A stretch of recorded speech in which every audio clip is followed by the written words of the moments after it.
my brother. That's why. See, that is a well-oiled machine. He kickbackers. All right, hit it.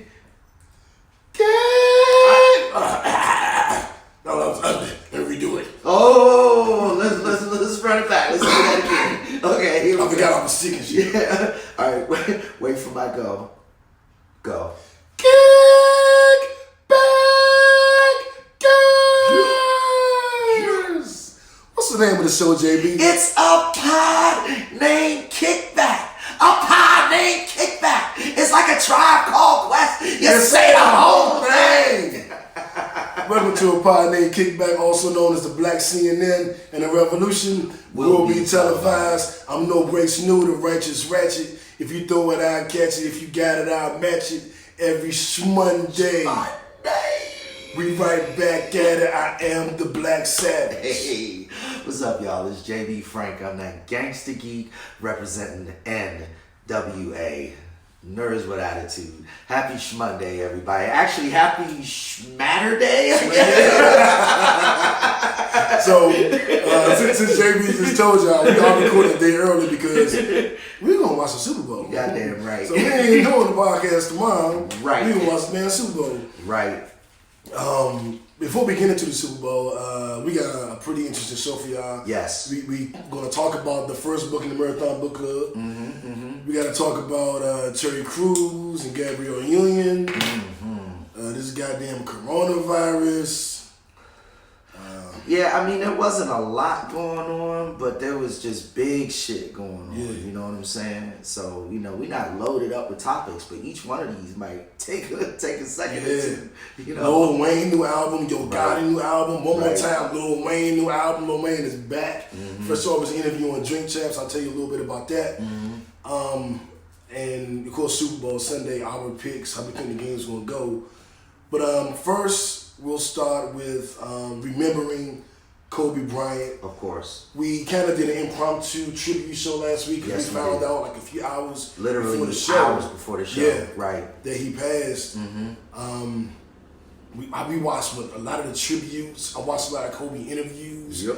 that he had done over the last couple of weeks on different podcasts, and I watched Shaq and Doc Rivers and Ernie Grunfeld and Jerry West and everybody talk about their memories of Kobe. Right. And that's part of my healing process, JB, to watch that kind of stuff. I hear that. Even if I gotta cry when I watch it, I it's hear how that. I process it. I gotta keep it real with you. That is not my grieving process in most cases. Normally, I'm a lot more like I try and stay away from that kind of stuff just because I don't want to deal with all of that like that outpouring of emotions. Like it tends to bring up a lot of other bad memories associated with people that I've lost personally, right? So I try and avoid that. But I say all of that to say, though, I mean, you basically browbeat us into watching the Kobe tribute on the Lakers game because I'm sitting there trying to be subtle, like, yeah, let's just keep playing spades. And he's like, no, nigga, we watching this whole tribute. So I watched the whole tribute, but I actually found it to be very moving yesterday, because I mean they had Boyz II Men get up and sing the national anthem, and they had other people. LeBron gave a wonderful speech. Straight from the heart. Cussing on TV. And Yeah, he did. I'm gonna say this shit straight from the heart. Threw his notes out. I was like, go ahead, and try and act like a nigga now after the fact. Knock yourself out of the pepper. A lot of that stuff. The reason I was so intent on watching it because it's a part of my healing process, to be honest. Right. Watching Shaq break down in tears fucked me up. Watching Jerry West break down in tears. I mean, Jerry West could barely talk. Shaq cried, but Right. Jerry West cried throughout his speech. Yeah. Or that speech, throughout his conversation. Watching T-Mac, Tracy McGrady break down was rough. Doc Rivers, voice cracking. It was a lot. It was all, for Kobe, for Gigi, his daughter, and for the other 7 passengers that were killed. People, I really like that people were making a note to not exclude them. Right. Right. And Charles Barkley and Kenny, Ernie, what's his name? Ernie. TNT from Ernie from TNT. Oh, shit, I don't remember. I forget his last name. But Charles and Ernie have a podcast. Right. You're trying to do our job, JB. Everybody's trying to do what we do. You're not as good as we are. You don't have a gangster geek. You don't have a Harvard graduate. You don't have a righteous ratchet. So just give up, or you can get in line behind us. You're more than welcome to ride our coattails. or come sit on the sofa with us. or that, Charles Barkley, you're more than welcome. More than welcome. Come through.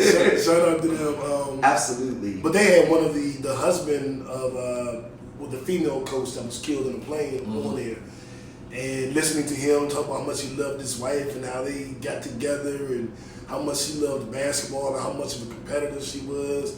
And he said that Kobe had reached out to him and said, I want to hire your wife as an assistant coach. And he was like, well, shit, she's doing her training, she's doing her this, and we have 3 kids.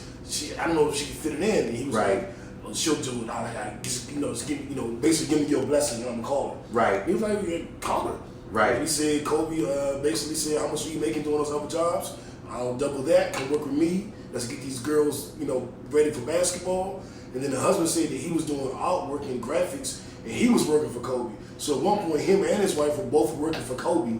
That's what's up. It was a family business. So those people that were on the plane, they were parents and students and kids, but it wasn't just like necessarily a business relationship. Right. They were really connected, really bonded. And I don't know if that makes it any better, but they didn't die alone. No one died without someone there that cared about them, that loved them. So they died in the company of family.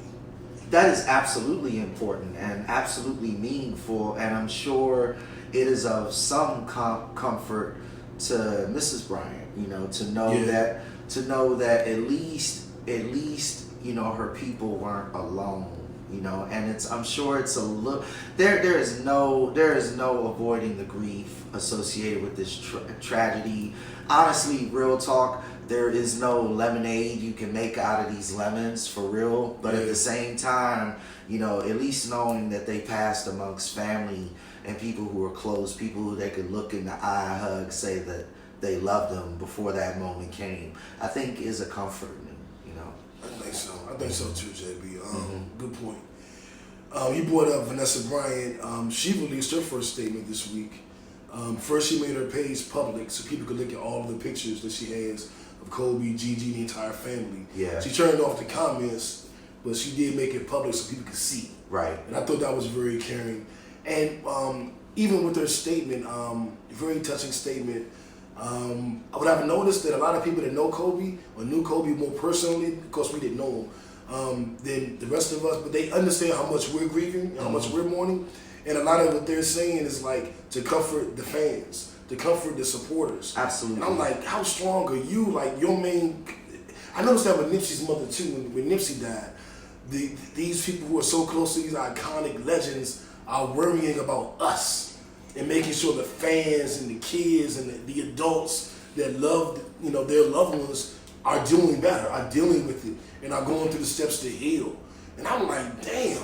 She opened up her page so that fans could take a look at the intimate pictures so that they could get more closure.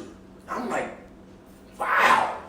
Yeah, but it gives you an idea of where that greatness, where that drive, that will, that power, that energy to become the legends that they became originated, right? Yeah. Because you're looking at his mom, you're looking at Nip's mom and how she is moving and what she is doing and what she has done. Mm-hmm. You gotta say, well, she moved that way when he was a child, so he learned that from the cradle. You know what I'm saying? No wonder he was great. Kobe's friends and family, the people who are close to him, the people who have shed these tears on the air, all appear to be deeply moved and want to share that whole family experience. And you got to think that's part of what Kobe lived with. That was part of his life. So of course he was as amazing as he was. You know what I'm saying? When you have friends and family and people are around you who support you, that's going to manifest greatness, you know? Yeah, so one more time for Kobe Bean Bryant, man, the Black Mamba. And his wife put up 2 charities you can donate to support the families of the other victims, Right. Financially, and to support the girls at the Mamba Academy. And just want to say one more time, rest in peace, Kobe. Indeed. You will be missed. Your legend is cemented. It was cemented before you died, but I think that it got some extra cement. yeah, it did. One of my favorite moments during the tribute last night was when they did the little clip when he was a kid in high school or whatever, and they were talking about, oh yeah, I'm gonna go to the NBA. It's like, oh yeah, you gonna be there about 19, 20 years? He was like, 20, And he actually played 20 years. I love that shit. I was just like, whoa. I love that shit. Yeah. I love that shit. Remind you of a story about a 8-year-old boy who Say he was going to Harvard? Just had to throw that out there, Yeah, man. Greatness starts young. It does. As parents, get your kids started young. Tell them it's okay to dream that big. It is. And when the dream is big enough, the facts don't matter. Shout out to Horace. There it is. Since we kind of talked about, Kobe, we touched on Nipsey a little bit. Let's go straight to our Marathon Book Club offering. Let's do that. And this week was The Way of the Superior Man. Now, we told you guys we were going to talk about it a few weeks ago. Kobe's death kind of just shattered last week's episode. Yeah. So we still wanted to talk about it. Yeah, let's do it. The book, The Way of the Superior Man by David Data, I believe I pronounced his last name correctly. It's a book that Nipsey recommended. Well, Lauren, London, his girlfriend, recommended to him. He read it, and then she recommended to Charlamagne the God. And when Nipsey was on Charlamagne's radio show, The Breakfast Club, they had a quick moment about the book and they said how powerful it was. And I was like, oh, I gotta check this out. And then when they released the Marathon Book Club, all of the books, it was on there. And I already owned it, but I was having a hard time just reading through it. Right. And I got the YouTube audio book and listened to it. And that's how I was able to get through. And the book tackled a lot of things. JB, I'll toss it to you for the earlier chapters. Yeah, that's good. That's good. He spoke on the importance of understanding, and I don't wanna misquote the book news, so I'm gonna paraphrase a little bit, if that's okay. He spoke on the importance of the yin and the yang as it relates to other people, and in the beginning of the book, particularly people of the opposite sex. Now, the reason why I'm using that term generically is because he very, very effectively did so in the book as well. He talked about the yin and yang, or the quote male and female dichotomy, masculine and feminine dichotomy. Everybody. Exactly. And the reason why I'm using the terms yin and yang is because he spoke of them generically. He said that the masculine can be manifest in women in many circumstances, and the feminine can be manifest in men in many circumstances. This was the way these new people, the new age, they say your masculine side and your feminine side. So that's a part of, that's the thing now. So they get it. Yeah. Well, and again, to speak frankly, the masculine and feminine kind of jargon that he used threw me off a little bit new. Speaking very personally, this whole journey of understanding the duality of human nature and how it manifests in relationships is a personal walk that I think a lot of us have gone through, a personal journey that a lot of us have had to face in our own lives. I did so much personal developmental work in this area for myself new. It felt a little odd to hear him use different language to describe things, conclusions that I come to myself, and I was able to get through that and get past that and understand, kind of the deeper meaning of what he was saying. But I feel like a lot of that is an understanding that I had already kind of going into the book. So I felt like he was reaffirming things that I had already sort of learned for myself through therapy and through personal reflection and through dealing with my own divorce and through dealing with my struggles and my own personal relationships, not just male female though, like through all of my relationships, my relationship with you, my relationship with F, it's important to understand that duality within the relationship construct and how it manifests in everything that you do, even your relationship with yourself. Absolutely, absolutely. And looking at that dichotomy, the male-female personalities that we all have within us, or masculine and feminine, where you may be very adventurous in some aspects, maybe more physically adventurous. In other aspects, you may be more thoughtful. In some ways, you may be more sensitive. In other ways, you may be more aggressive. In knowing your personality and your own dance within yourself, and then dealing with that dance within your partner, or dealing with that dance within with a friend or at a job, right, or with a business partner. Absolutely. And I liked certain things he pointed out. Mm-hmm. It's good to be reminded of those things. What I also noticed in the book, he talked about,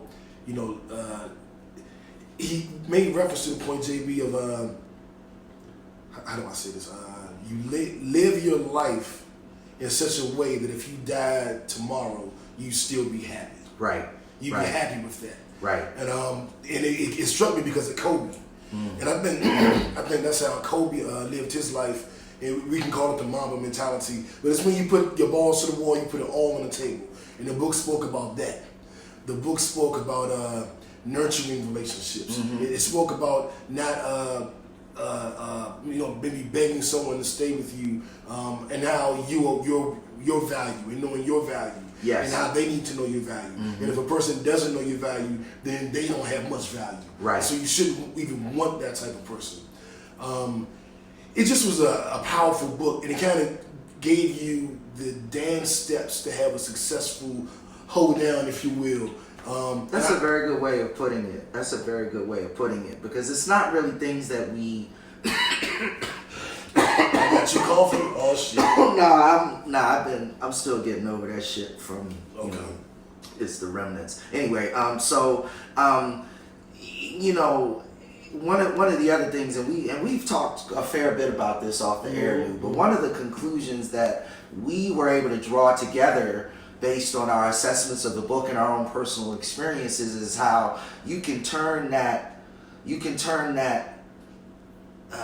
feminine look or that other sort of reflection on feelings and what is truly going on, but you can turn that vision inwards and look at yourself that way, and by recognizing your own feelings and how they manifest in your actions, you can be truer to yourself in what you are doing, and thus be more honest with people and more productive. You know what I'm saying? Those are some of the things that we discuss. And these were thoughts, little nuggets that we took from the book, and us just being smart ass motherfuckers, we were able to derive some of these constructs without them necessarily being, explicitly articulated.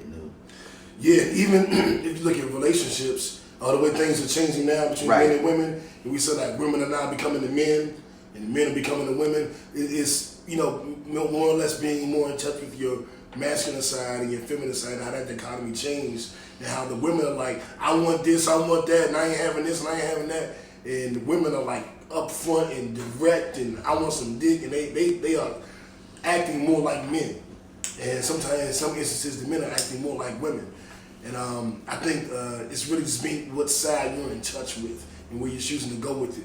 But I recommend the book. I liked it. It wasn't an easy read, but I got the audio book and was able to shoot through it. I'll say that. Yeah, and that's honest. That's real. It is.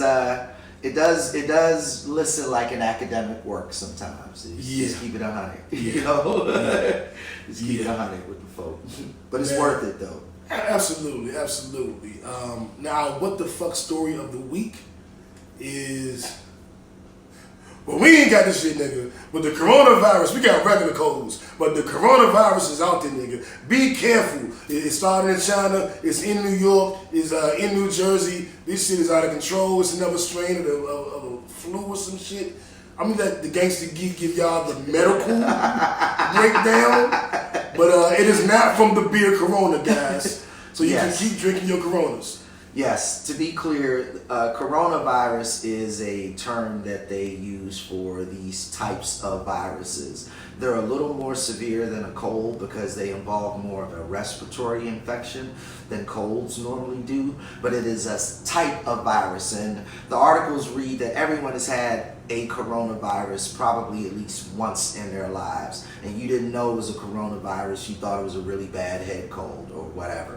Right, so it happens. This one is really, really extreme though, New, in that it's killed several people in China. So when a regular cold like virus starts killing motherfuckers, that's when the World Health Organization starts to look around and be like, hey, wait a minute now, people, you need to start washing your hands a little more when you go through the airport. And literally that's what it is, people. All of the people who have been exposed to the virus at this point, or who have contracted the virus, have in some way been exposed to this particular region in China where it started, if you can believe that. So they've been able to literally trace every single individual who's caught the virus back to their exposure to the province of Wuhan or whatever in China where the virus originated. They're like, yeah, this motherfucker went to China and he met this motherfucker who went to Wuhan and that's how he got it. And this motherfucker, yeah, they're looking into it that deep.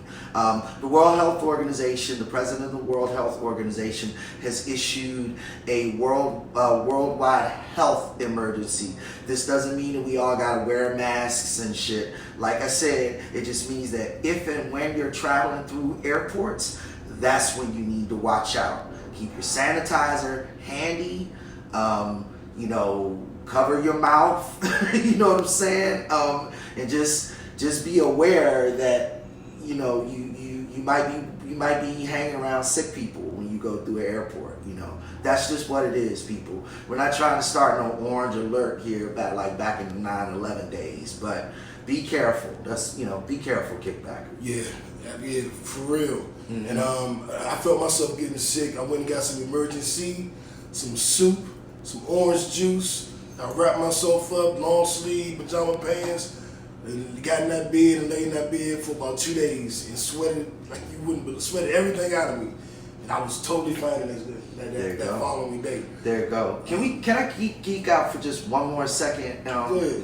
Kickbackers, if you feel yourself getting a little sniffle or some shit and you don't feel right, don't go to work. Like just do me that favor and take the sick day. And, you know, if your boss is grumbling or whatever, just tell them straight up, like, I don't want to be going to work and giving this shit to everybody at work and take the whole office down. That'll shut that bullshit up immediately. Trust me, I use it a lot. Yeah. Well, not a lot. I don't take a sick day like every other week or, you know, shit like that. But when I'm sick, I just tell them, like, I'm not coming to work. Like, I'm not about to shut down the whole office with my bullshit. You know what I'm saying? I walked into the office feeling like I'm sick. And I'm like, I'm getting sick or I'm sick. Something right. And I sat down, worked for about an hour, and was like, no, I'm sick. Like, hey, I'm sick and shit. And they was like, get the fuck out. Don't get all of us sick. Right. Don't do what you gotta do. Right. Do not get us all sick. Right. And so yeah, folks, just to back up JB point. That's good folks at your office though that they said that. Yeah. Our Donald Trump Shut Up Stupid Award goes to JB's elementary school podiatrist. What? Now, that was probably the best one you ever did. Elementary school podiatrist. God damn. What the fuck? Dr. Umar. Oh my God. Oh, this guy. Man, Dr. Umar, if you've been following the show for the last 8 years, you know, I liked him at first, and then about 4 or 5 years ago, I lost all respect for him, and it's remained that way. I still have no respect for this guy. He's a fucking idiot. And just because you're smart about a few things doesn't mean you're smart about everything. Absolutely true. But this guy, man, came up with this conspiracy theories on Kobe.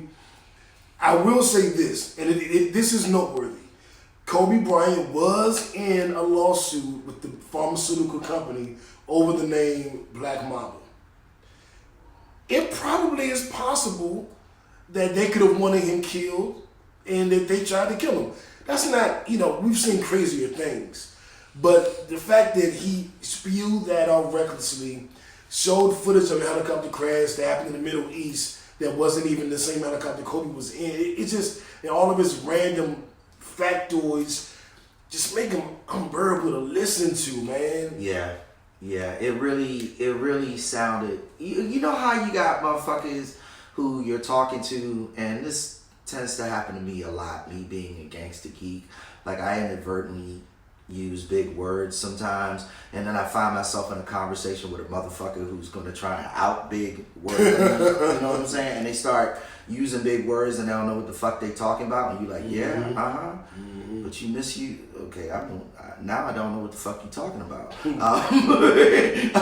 So he's on this video talking about, oh, I watched the video of the crash and there was no fog and there was no this and there was no that, and I've been on helicopters before, I know. And I'm like, nigga, so you've been on what, like 1 or 2 helicopters? Maybe. I don't even care if it's 5 or 10. Honestly, none of that qualifies you to be a pilot and talk about the aeronautical conditions that led to this crash. Like, what the fuck are you talking about? You know what I'm saying? That'd be like me standing over a neurosurgeon and being like, you should have cut right there. Like, that's why the nigga died.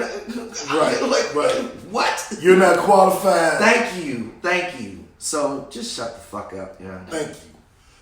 And next we got JB's old track buddy from his college days. Shit, I didn't run track in college. Actually, I never ran track. I was fast as shit, but I never ran Why you track. never ran track?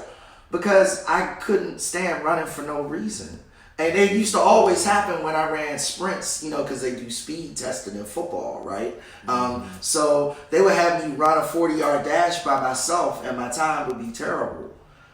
Because I wasn't chasing nobody. It wasn't nobody chasing me. Why the fuck am I running? I'm a nigga. I'm used to, you know what I'm saying? Like, fuck am I just running for? What the fuck is that? Anyway, so, yeah, like, when I would run, like, when they started doing 40 times where you would run against somebody, then my times went, like, off the charts. Like 4.6, 4.55, 40 times, you know, which isn't, like, you know, world-class speed, but that's college level speed. You know, so this whole, what were we talking about? Why did we play track? Yeah, thank you. I was like, I'm totally lost my... way over there. Yeah, I was like, what the fuck? How did I even get here? So Terry Crews, JB's track buddy. That's how we got there. That's how I was like, what? Have I been drinking? You've been drinking. No, I haven't. I haven't. What the fuck is wrong with me? I'm just tripping. Anyway. And just like this guy tripping. Yeah. Terry Crews, we all know him, the muscle guy from Friday, who came out, you know, very harsh during the Me Too movement, you know, in support of the women, but very harsh on the men, very harsh on comedians. He had some things to say about Kevin Hart. And in his support for the Me Too movement, he wound up attacking a lot of men and making some enemies in Hollywood, I would say. And then he spoke about how he was sexually assaulted by, I think, Harvey Weinstein. A director tested his dick, he says, at a party. And everybody was wondering, like, why didn't you hit him? Like, well, the nigga grabbed your dick and you just let him? Like, what's going on? And he felt, you know, attacked because nobody took his side, and they questioned why he didn't fight and why he didn't do this, and he was afraid, and, you know, all of this shit. And then one of his co-workers, Gabrielle Union, spoke out against, what was it, ABC? And that, whatever that show was, America's Got Talent, whatever that That's exactly what it was. Oh, good. Well done. Going off memory. And how she was discriminated against while Yes. losing her job. Yes. And they asked him how he felt about it, and he was the company guy. Gave the company answer and totally disrespected her, invalidated her argument, and just was insensitive. As everyone he accused of being is insensitive to him, he was just as insensitive to her. And then he turned around and decided, I'm gonna apologize. And she was saying, you're invalidating my argument, you're making this obsolete, like, don't do this. He's like, I only have to defend my wife. Whoa, you were just the champion of all women, then you were the champion of all sexual assault victims, and then you were the champion of all discrimination. But when it comes to Gabrielle Union, now it's only about you and your wife. Cool, gotcha. But then he turned around and apologized for everything he did. And it felt like a rubber apology, man. Like, all right, Yeah. okay. You have to forgive me, Lou. I am a little distracted right now. Yeah. I was wondering if we can take you see this part. It's the Shaft shower scene. Yeah. Polygamy. Yeah. Just Polyamory. Yeah. It's really quite lovely. Him and his two girlfriends. Yeah. It's really Shower. Yeah, it's really quite awesome. Anyways, Ladies. but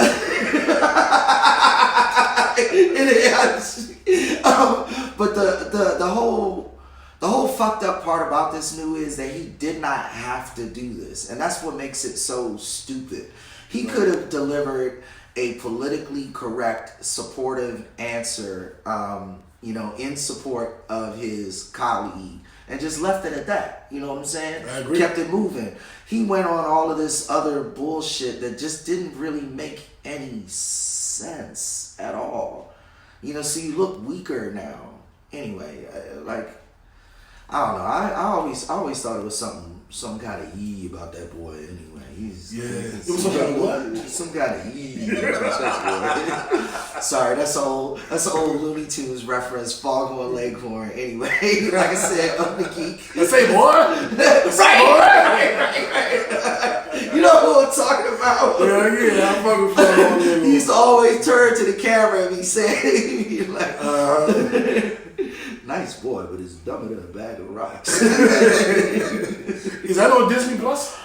No, Looney Tunes is not on Disney Plus, but you can find that on YouTube. They have a 4-hour Looney Tunes cartoons play mix on YouTube.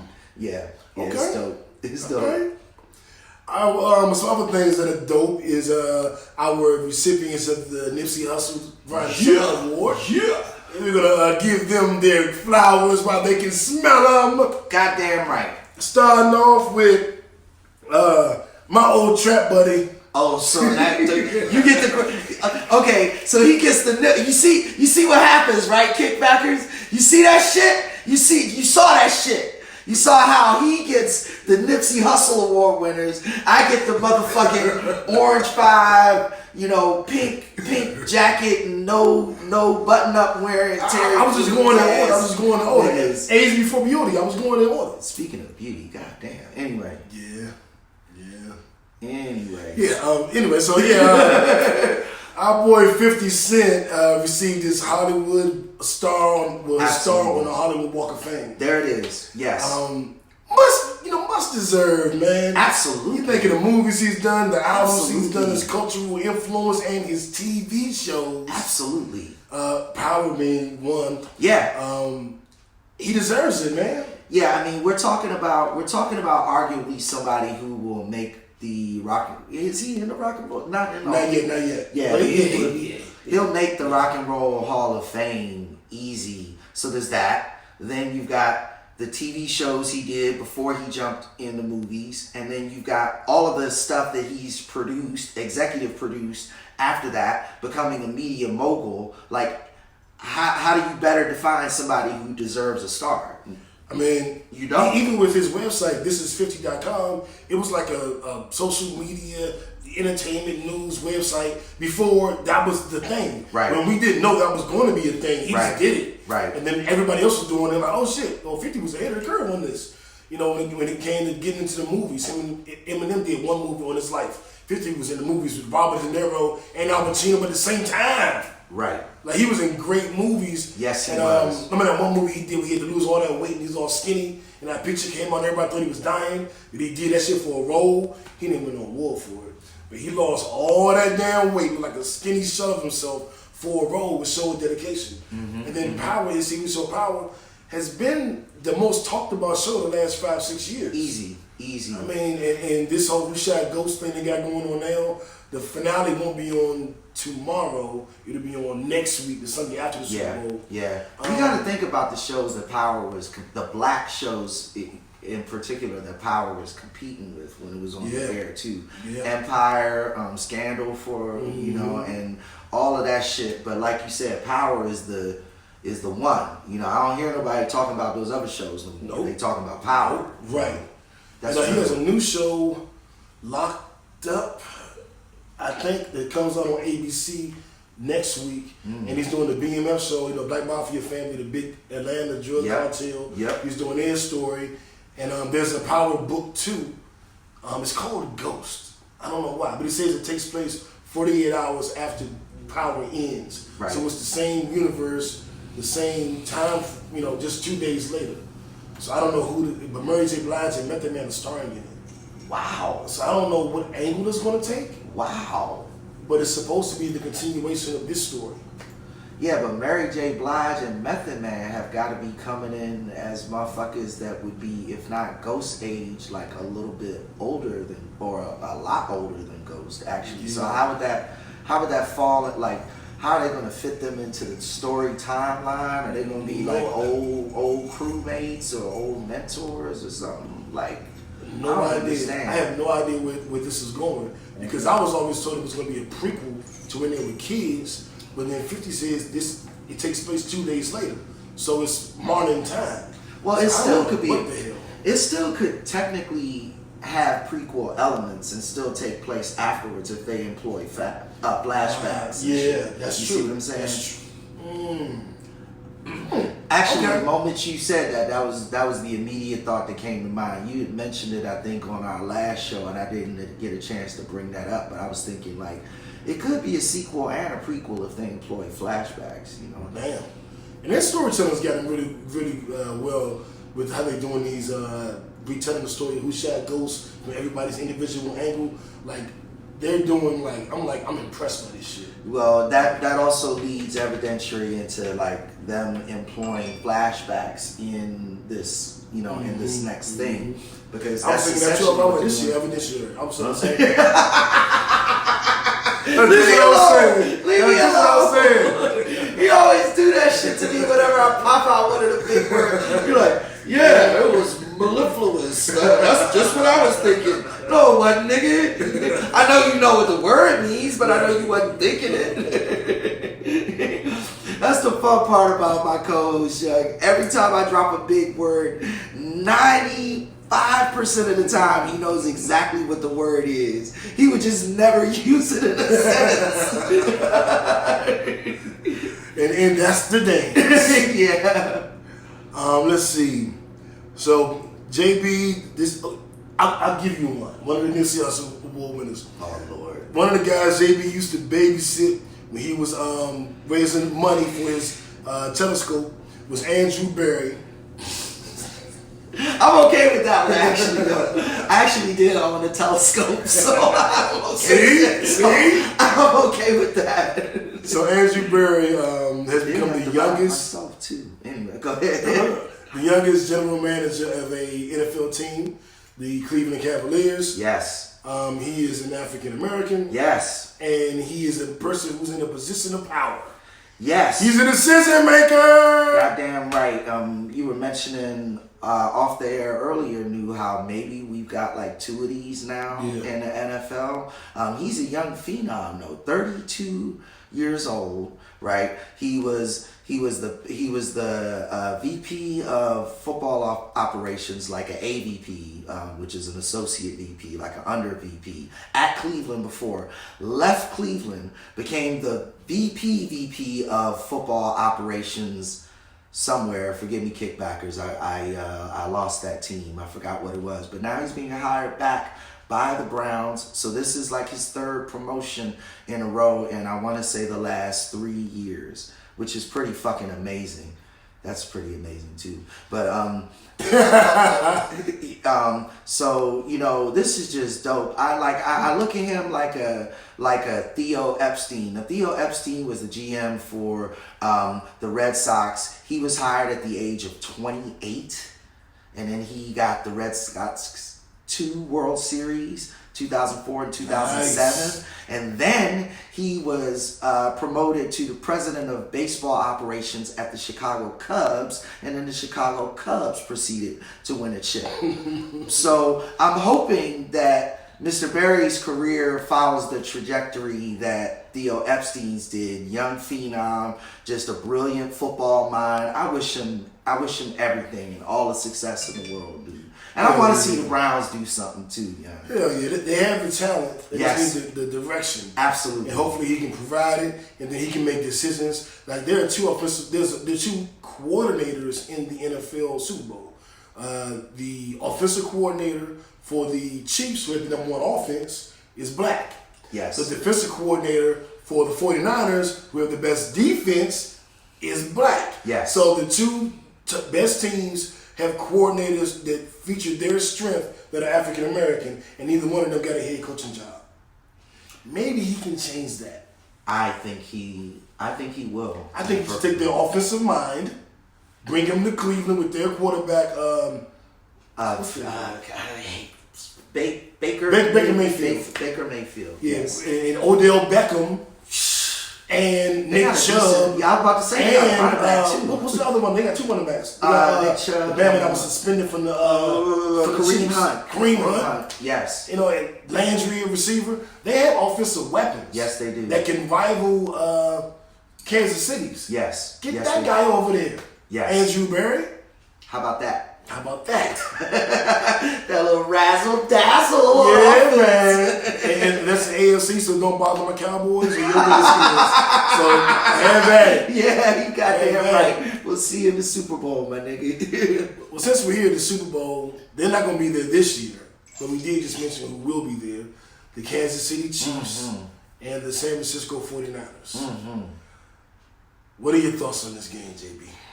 I think that this game will be a defensive struggle early in the game. I want to say like the first quarter and a half to 2 quarters. I think it's just going to be gut punches. Because people talk about Kansas City's offense and how great it is. But what people a lot of times don't talk about is how vastly their defense has improved this year. And their defense shutting down these high-powered offenses coming through the AFC It to get shut to that. down Derrick Henry. Exactly. Everybody said Derrick Henry can't be stopped. It's Exactly. this, it's that. They shutting him down. Exactly. So I feel like it's going to be a defensive struggle early in the game. I think the second half is when somebody's going to open it up. Now, somebody meaning that the 49ers open it up with some turnovers and some crazy shit on defense, or somebody opens it up meaning that Mahomes loses his mind in the third quarter. And oh, by the way, he is like the greatest third quarter quarterback ever to play the game. Now, I can't say that for him because he'll fuck around and score 40 points in the third quarter. Like, he's done it a couple of times. In the playoffs. Yeah. He doesn't fuck around in the third quarter. So, long and short, I think that's what's going to happen. I think that the Chiefs will pick up their offense in the third quarter, and then the game will become unreasonable. We were talking about the over-under the other day, and I was saying it was 60, but the new over-under is 54. Interesting. So I do believe that they could get over 54, but I don't think it'll get over 60. You don't think over 60? I said before like 65ish. I think is what I was landing at. So yeah, I mean it's a tight over/under. We're not talking about a lot of points, but it's worth mentioning though, because if it falls kind of the way you're saying, you're expecting more of a defensive struggle throughout the game. Yeah, I don't think that the 49ers, they have proven me wrong every time I've said it. So I'm more than ready to be proven wrong again. But I'm going to say it again. Their quarterback was like 6 for 8 for 70 yards. It was awful. But they had like 40 points. Yeah. I don't think they're going to be able to run that way like they did over Green Bay, over Kansas City. Absolutely. Based on how they shut down Derrick Henry. Absolutely. If they can't run and they can't pass, I don't see where they get points unless it's strictly over turnovers. And Patrick Mahomes doesn't give a lot of turnovers. No, he does not. So I don't see them getting that. But I also don't see them allowing the Chiefs to totally run away. So I think it'll be kind of like you said, a defensive struggle in the first half. I see it being like a 10-6 game. And I do see in the second half the Chiefs' offense starting to open up a little more. And I can see that they really, turning into like a, 28-17 game. I don't think the 49ers will be able to keep up offensively. I think their defense will it'll keep it close, it'll keep it respectable. But I think that once Kansas City gets one little step ahead, they will get that second one. Right, yeah. So we're on the same page on that. It's gonna be a fun game to watch, though. It should. I think we're going to get a good game this year. Do you agree with that? I think it's going to be a good game. All of the pundits had the 49ers winning it because of Kyle Shanahan, and they said Mike Shanahan, his dad, is going to help him with the offense, and they're going to be doing all this secret, crazy stuff. And I'm like, Kyle Shanahan could do all of that when he had Matt Ryan, who's not the best quarterback but can move the ball around the field. Jimmy G can't move the ball. So all of their, high-powered offense is not going to work because they don't have a quarterback to back it up. And then they said, well, look at their 3 running backs. They had 300 yards and they scored 40 points against Green Bay. And Green Bay was just outmatched. Outcoached, outplayed, and they just weren't ready for it. They just weren't. They looked, it was weird because I was like, huh? Right. It's like they just laid an egg. Right. And maybe that San Francisco 49ers pass rush is so amazing that they're going to be in Patrick Mahomes' face every second they get. But he also has that big target, Travis Kelce. So he can get rid of that ball when he needs to. So they can do some little dinking and dunking if they have to. And I just think that Patrick Mahomes is black. I'm rooting for everybody black. I do know that every time I root against the 49ers, I lose. All year. Well, we both rooting for black quarterback magic though. Like let's just keep it a buck. Like yeah. Enough said. Mic drop. So we got some new music this week, JB. We got finally a new project from Lil Wayne. Yeah. I heard a couple tracks. I listened to almost the whole thing. I was a little under-enthused being such a Lil Wayne fan, but I still heard the rawness. I still heard talent. I want to listen to it again.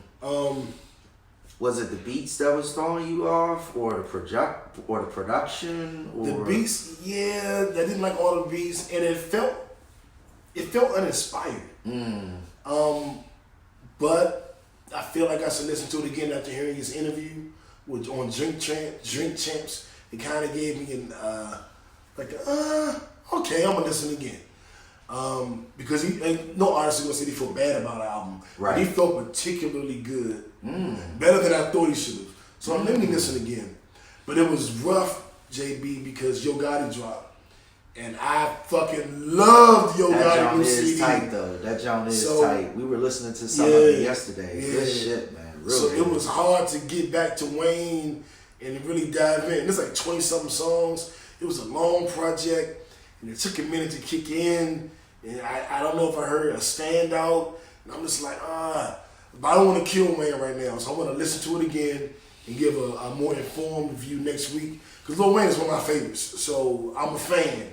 So I need to listen again and make sure my guy, actually brought it. But Yo Gotti, without a doubt, first listen, I was like, yeah. And I haven't even got a chance to get back to Lil Wayne because Yo Gotti CD was so good to me, I couldn't turn it off to go back. That Yo Gotti John was playing like a party playlist yesterday. Like, he just had that John on spin, and I was like, yo. pretty good next year. You was like, and you kind of brought it up like maybe like the third song in or whatever. You like, this Yo Gotti shit is dope. And I'm like, yeah, this Yo Gotti song is dope. And you was like, no, the last 4 Yo Gotti songs have been dope. Right. I was like, oh, well, yeah. Yeah, it's all like a mix. You got the gangster shit, the smooth shit, the strip club shit. You just put that joint on at a kickback. Right. And by the time it goes off, the girls will be twerking. Well, that'll happen anyway, the kickback. That'll happen anyway. At a pod named Kickback, dog. Well, shit, JB, before we get out of here, I know you've been watching some interesting shit Oh, on man. YouTube.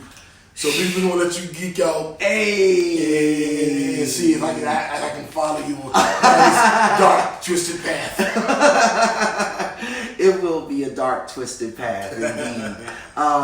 So, Kickbackers, I haven't really been watching much TV of any kind at all. I have been all over these YouTube playlists. One of them I will love to recommend to you geeks out there. It's called Eon. It's published by PBS, and yes, I do mean the Public Broadcasting System. And they break down these prehistoric episodes in Earth's prehistory. So they're talking about the Jurassic period, the Cretaceous period, and all of these different, time periods early in our history. But they're breaking down real facts about why this shit is relevant to us today. So, for example, they did one show about the origin of some of our largest domesticated animals. So, for example, the aurochs, which is the cow, the camel, and then the horse, right? Did you know that all 3 of those animals are actually indigenous to North America originally? I did not know until you told me earlier.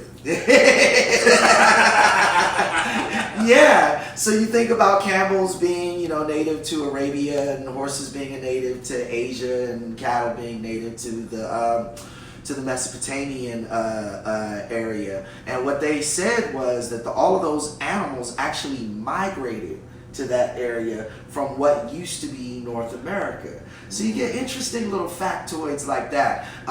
Another interesting one was when they talked about how human beings, Homo sapiens, after they left Africa, and white people didn't want to say this before, but now they're okay with saying it for some reason.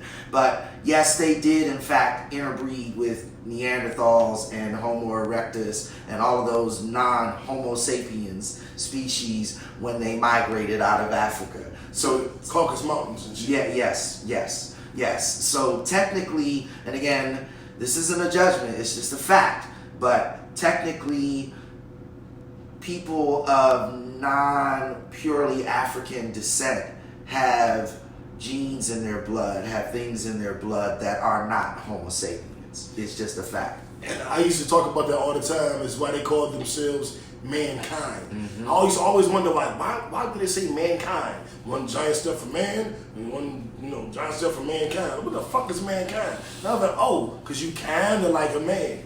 And it was a joke, it was a pun, it was some witty shit, but there's legitimate scientific truth to this. Absolutely. They say it straight up and down, right there, and they lay out all of the facts about how it happened, why it I almost happened. bought that sofa. That is a nice couch, though. Yeah, that one right there, I almost bought that shit. Wait, which one? The ugly one? Yeah, the ugly one. That's why I didn't get it. Oh, I thought you was talking about the nice, the lounge chair. The flies on the black. Yeah, that's oh yeah, they had it.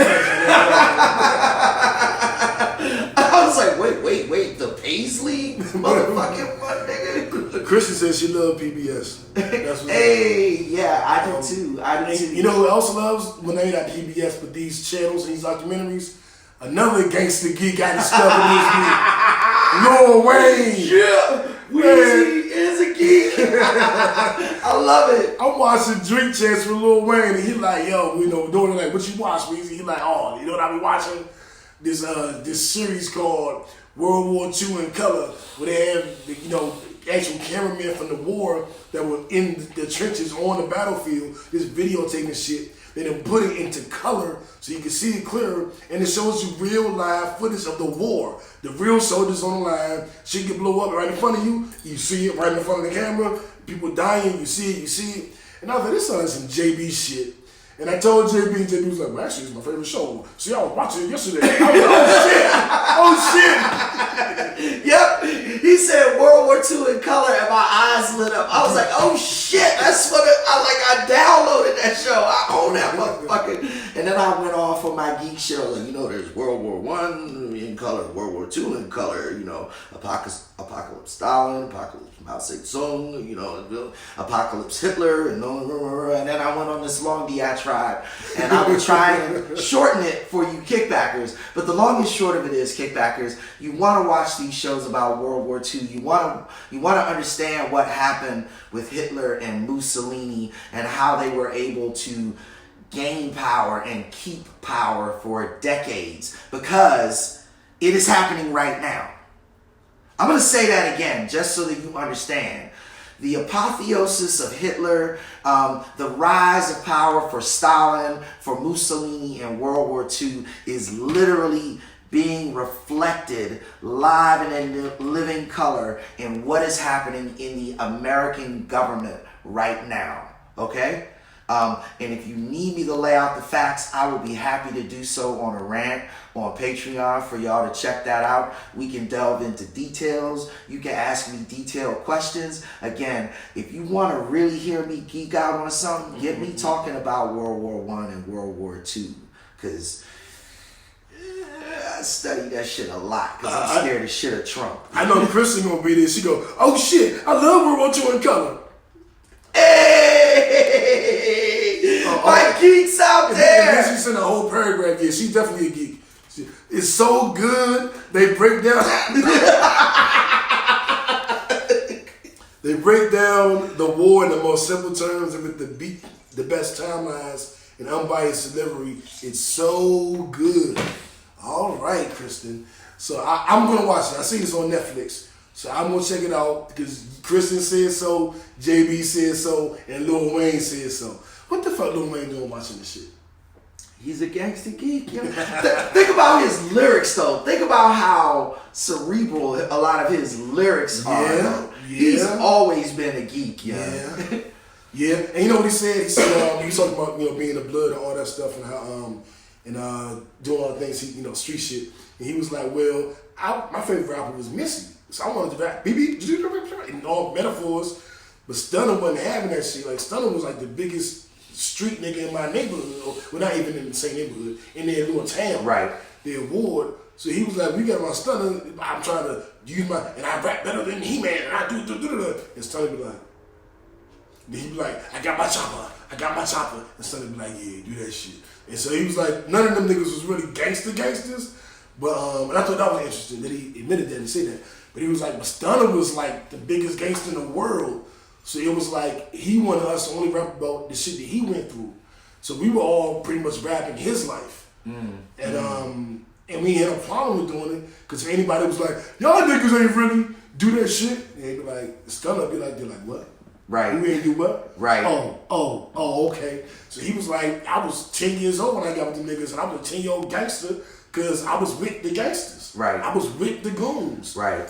And he said they used to get together and sit in the studio and talk about whatever happened that day. So he said, I was in, junior high school, elementary school. I'm coming straight to the studio. Yeah. Turk and them doing anything comes to the studio. But Juvie was in the projects, the hood, and he'd come with all his project stories. And Baby be listening to all of us talk about what we did and be like, yeah, write a song about it. Said Juvie just said it. When he said the dude shot the girl, and the girl did it, y'all write a song about that. And so he would like coaching them like all the way.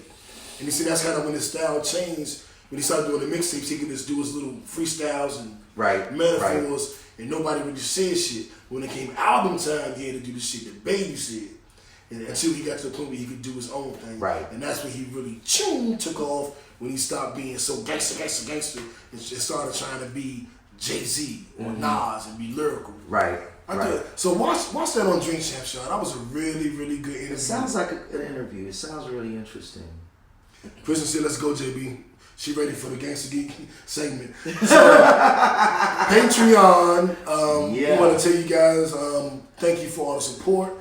We just had January has been our second biggest month ever In history. in history. Yeah, thank Going you. into the new decade. Yeah. That feels great. Yes.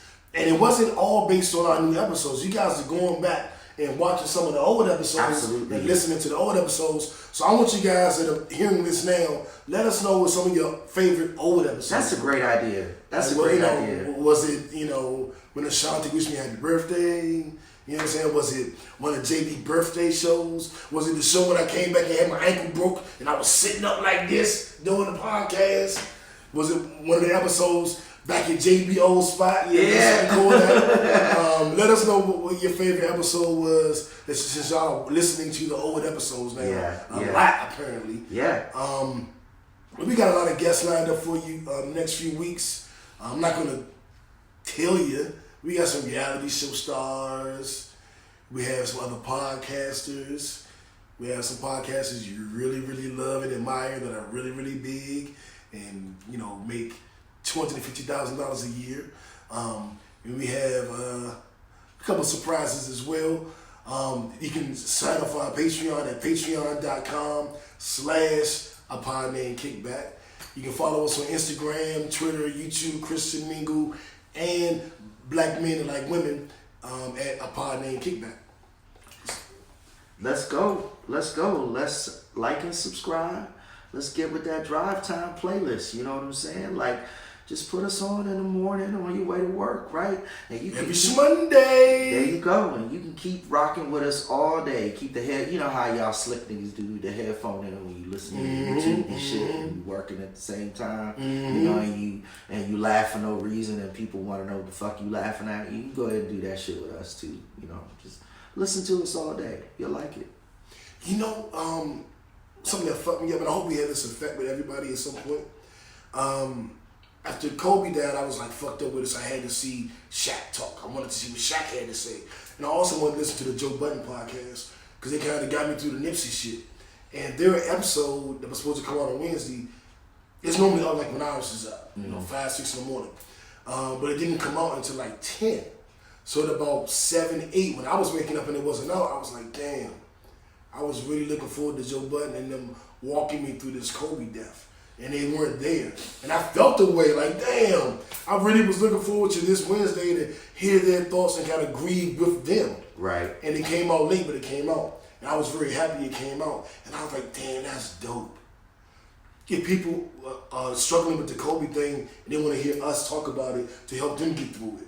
Like I was with the Joe Budden podcast. Yeah. Or they going through a fucked up day. Yeah. Or they're mad about Terry Crews. They want to hear our thoughts. Whatever it is. Yeah. Like, I want to have that kind of impact. Absolutely. And so, Kickbackers, I promise you this, we're going to be here. And we're going to do our best to give you the best content we can give you. Straight from the heart, righteous ratchet, gangster geek. Yeah. And we're going to try to make sure that we either help you get through your day, help you understand your day, or help you prepare for your day. There it I got to is. write that shit down. Yeah, you damn sure do, because you need to say that fucking shit at the end of every episode. we got to go help you get through your day. I forgot it already. So it was get through your day. Was it understand your day? Yeah. Get through your day, understand your day, or Or- prepare for your day. There it is. Damn. How about that? Well, like I said, I'm going to do from now on in tribute to Kobe Bryant. Mamba out. See y'all next week.